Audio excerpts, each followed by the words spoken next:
students, today we will discuss about the physical properties of aldehydes and ketone.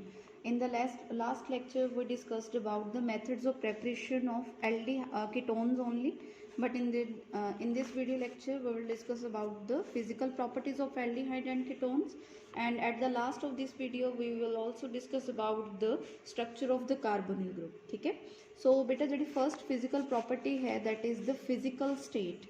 अगर असी physical state की गल करिए कि मतलब कि साढ़े कोल जिहड़े एल्डिहाइड और कीटोन्स हैं वो देखने में सॉलिड है, लिक्विड है या गैस है, उन्होंने असी की कह दें फिजिकल स्टेट कह दें। ठीक है, मिथेनॉल जिहड़ा कि लोअर मैंबर है साढ़े कोल एल्डिहाइड दा, मिथेनॉल सब तो छोटा मैंबर है एल्डिहाइड दा, ओदी एक पंजेंट समैलिंग गैस होएगा।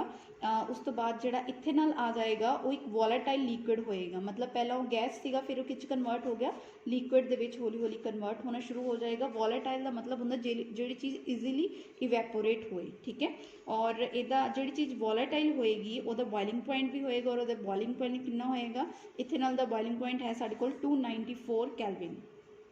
बाकी एल्डिहाइड्स और कीटोन 11 कार्बन तक, ये तो फर्स्ट मैंबर और सैकेंड मैंबर की गल की, अप टू 11 कार्बन तक जिन्ने भी साढ़े कोल इथेनॉल के एल्डिहाइड के या कीटोन के मैंबरस होंगे वो कलरलैस लिक्विड्स होंगे, और बहुत ज़्यादा जोड़े हायर मैंबरस होंगे 11 कार्बन तो भी ज़्यादा वाली चेन वाले एल्डिहाइड और कीटोन्स वो की होंगे, सॉलिड्स होंगे। ठीक है, so this is the first physical property physical state. ये डिस्कस करना है कि मिथेनॉल की एक पंजेंट स्मैलिंग गैस है, इथेनॉल वॉलेटाइल लिक्विड है, 11 कार्बन तक जोड़े होंगे वो कलरलैस लिक्विड्स होंगे, बट वो तो ज़्यादा हायर मैंबरस किहड़े होंगे, सॉलिड्स होंगे। नैक्सट है सैकेंड बेटा property is the smell.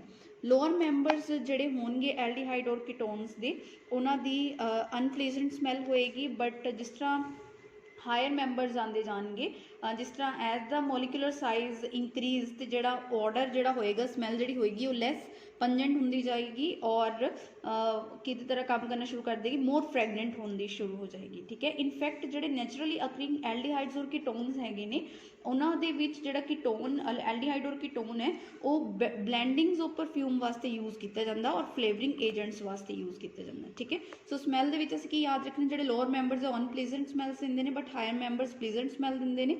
Even कुछ जोड़े एल्डिहाइड और कीटोन हैगे ने ब्लैंडिंग ऑफ परफ्यूम्स वास्ते भी यूज़ किए जाते हैं। Next is the solubility. Solubility काफ़ी इंपॉर्टेंट फिजिकल प्रॉपर्टी है। फर्स्ट सॉलिबिलिटी के बेटा असीं डिस्कस करांगे कि जिन्ने भी साढ़े कोल लोअर मैंबरस होंगे एल्डिहाइड और कीटोन के, मतलब अप टू 4 कार्बन एटम तक, जिस तरह ब्यूटेनॉल या ब्यूटेन 2 ऑन तक जिन्ने भी साढ़े कोल मैंबरस होंगे एल्डिहाइड और कीटोन के, वो सोलीबल होंगे और मिसिबल होंगे वाटर के नाल। क्यों सोलीबल होंगे, देखो ये बेटा सी डबल बॉन्ड हो, एक कार्बोनिल ग्रुप है, ये एल्डिहाइड के भी प्रेजेंट होंदा और कीटोन के भी प्रेजेंट होंदा। ठीक है, हुण कार्बन और ऑक्सीजन के विचों सानूं पता ज़्यादा इलैक्ट्रोनैगेटिव एलीमेंट किहड़ा हैगा, ऑक्सीजन, इस करके ये पार्शियल नैगेटिव चार्ज है, और कार्बन के उपर किहड़ा चार्ज है, पार्शियल पॉजिटिव चार्ज है। और इस चीज़ किस चीज़ रिप्रजेंट करते पे, ये चीज़ पॉजिटिव और नैगेटिव पोलैरिटी नूं। ये पोलर मॉलिक्यूल हैगा, जो वाटर के नाल रिएक्ट करता पे तो सानूं पता वाटर भी एक पोलर कंपाउंड है। ऑक्सीजन और हाइड्रोजन के विच जिहड़ा बॉन्ड बनता पे ये किहड़ा बॉन्ड होएगा, हाइड्रोजन बॉन्ड। ठीक है, ये असीं ऑलरेडी पढ़िया होया, the bond which is formed between the hydrogen and electronegative element, उस बॉन्ड नूं असीं की कह दिंदे हैं, हाइड्रोजन बॉन्ड कह दिंदे हैं। इस करके एल्डिहाइड और ketone up to 4 carbon atom वो पानी दे विच घुल जाते हैं। क्यों घुल जाते हैं, बिकॉज इन लोअर मैंबरस इस करके बेटा डिजोल्व है क्योंकि लोअर मैंबरस दे विच जिहड़ा ये अल्काइल ग्रुप है, ये पार्ट घट होएगा। अगर ये पार्ट घट होएगा तो इट मीनस उसकी पोलैरिटी की होएगी, ज़्यादा होएगी। और अगर असी कार्बोनिल और वाटर दे विच देखिए तो इन्हां दे विच किहड़ा बॉन्ड प्रेजेंट है, hydrogen bond. Hydrogen bond present होने करके जिहड़े लोअर मैंबरस है वो पानी दे विच की है, डिजोल्व हो जाते हैं। बट जिद्दां असी हायर मैंबरस की गल करते हैं ग्रेटर दैन 4 कार्बन एटम, वो पानी दे विच सॉल्यूबल नहीं है। क्यों बेटा, क्योंकि जो ज़्यादा मैंबरस आते जाएंगे 4 तो ज़्यादा, तो अल्काइल पार्ट वधदा जाएगा, तो अल्काइल पार्ट वधदा जाएगा, इट मीनस जिहड़ी पोलैरिटी हैगी है पानी दे नाल वाटर दे नाल वो की हुंदी जाएगी, लैस हुंदी जाएगी, और जिहड़ा कंपाउंड है सॉल्यूबल नहीं होएगा। Other than aldehydes and ketones are soluble in जिहड़े हायर मैंबरस है पानी दे विच ते डिजोल्व नहीं होणगे, बट किहदे विच डिजोल्व होणगे, soluble in the organic solvent such as benzene, ether, chloroform and alcohol. Okay, yes बेटा, नेक्स्ट साढ़े कोल प्रॉपर्टी है that is the fourth physical property is the boiling point. Boiling point बहुत इंपॉर्टेंट प्रॉपर्टी है। Boiling point ਦੇ ਵਿੱਚ ਤੁਸੀਂ ਅਗਰ ਇਸ ਚੀਜ਼ ਨੂੰ ਯਾਦ ਰੱਖ ਲਓਗੇ ਤੇ ਤੁਹਾਡੀ ਰੀਜ਼ਨਿੰਗ ਕੁਐਸਚਨਸ ਹੋ ਜਾਣਗੇ। ਬੋਇਲਿੰਗ ਪੁਆਇੰਟ ਐਲਡੀਹਾਈਡ ਔਰ ਕੀਟੋਨ, ਇਹ ਸਾਡੇ ਕੋਲ ਐਲਡੀਹਾਈਡ RCH ਔਰ ਇਸ ਸਾਈਡ ਤੇ ਕੀ ਹੈ ਕੀਟੋਨ।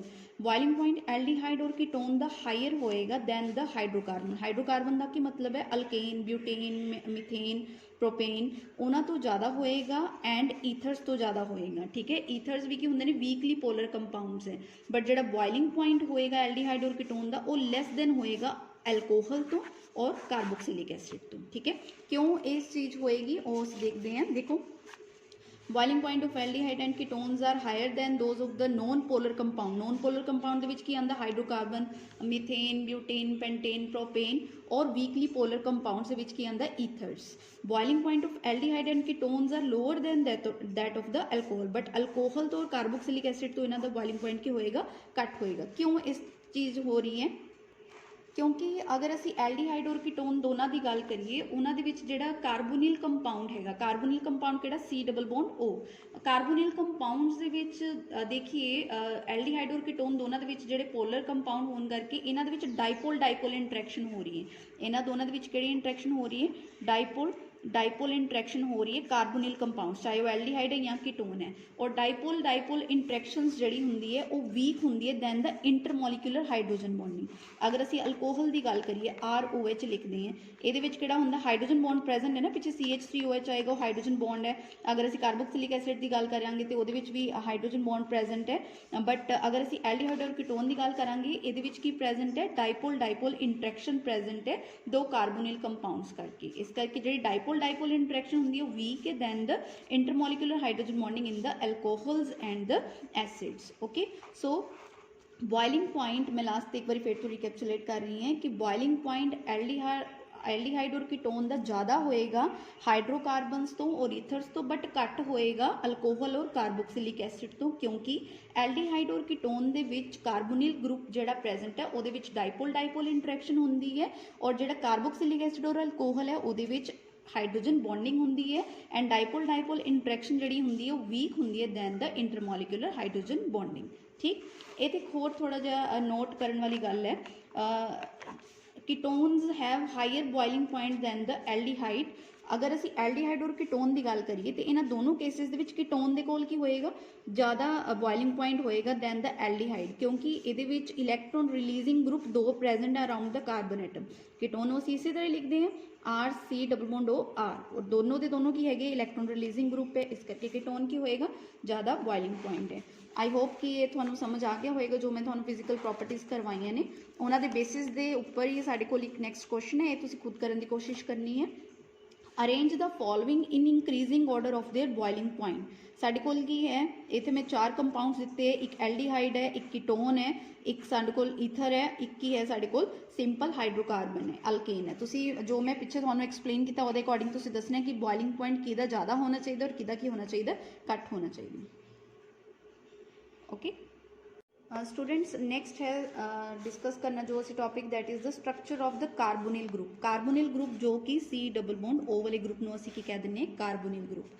कार्बोनिल ग्रुप की अगर असी गल करिए कार्बन और ऑक्सीजन के विच की है डबल बॉन्ड प्रेजेंट है। इट मीनस जो कार्बन है वो किहड़ा हाइब्रिडाइज्ड होएगा, sp2 हाइब्रिडाइजेशन होएगी, और इट मीनस ये 3 हाइब्रिड ऑर्बिटल्स हैगे ने। 3 हाइब्रिड ऑर्बिटल्स की बनाते हैं, सिग्मा बॉन्ड बना देंगे ने, 2 सिग्मा बॉन्ड इस साइड से बना देंगे sp2 हाइब्रिडाइज्ड और एक सिग्मा बॉन्ड इत्थे बना देंगे। ठीक है, कार्बन की अगर असी गल करिए तो कार्बन के एटॉमिक नंबर हैगा साढ़े कोल 6, 2s to 2p2 की हाइब्रिडाइजेशन आएगी, 2s और 2p आएगा। बट अगर असी एक्साइटेड स्टेट पर लैके जावांगे तो ये वाला इलैक्ट्रॉन इत्थे जंप करेगा और sp2 हाइब्रिडाइज्ड होने करके एक जिहड़ा ऑर्बिटल है वो बच जाएगा, अनहाइब्रिडाइज्ड बच जाएगा, और वो अनहाइब्रिडाइज्ड ऑर्बिटल इत्थे ओवरलैपिंग करके ऑक्सीजन के 2p ऑर्बिटल दे नाल की बना देगा, पाई बॉन्ड बना देगा। ठीक है, ये सीगी साढ़े कोल स्ट्रक्चर, किस चीज़ की स्ट्रक्चर पढ़ी है असी, कार्बोनिल कंपाउंड।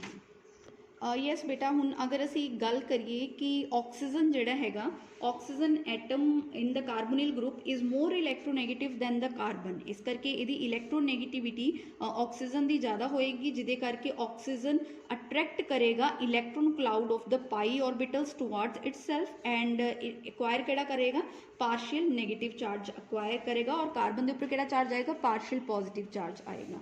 कार्बोनिल कार्बन जिहड़ा होएगा पार्शियल पॉजिटिव चार्ज आन करके किहदे तरह बिहेव करेगा इलैक्ट्रोफाइल की तरह बिहेव करेगा, और जिहड़ा ऑक्सीजन होएगा वो किहदी तरह बिहेव करेगा न्यूक्लियोफिलिक की तरह बिहेव करेगा। इसे करके जो असीं नैक्सट डिस्कस करनियां ने कैमिकल प्रॉपर्टीज, कार्बोनिल दे विच इहदे विच इलैक्ट्रॉन कट होएगा, इस करके न्यूक्लियोफाइल ईजीली इहदे ते अटैक करेगा, और जो साडे कोल एल्डिहाइड और कीटोन है वो किहड़े रिएक्शनस ज़्यादा शो करनगे न्यूक्लियोफिलिक एडिशन रिएक्शन में शो कर सकता है। ठीक है, so this is all about the physical properties of aldehyde and ketone and structure of the carbonyl group.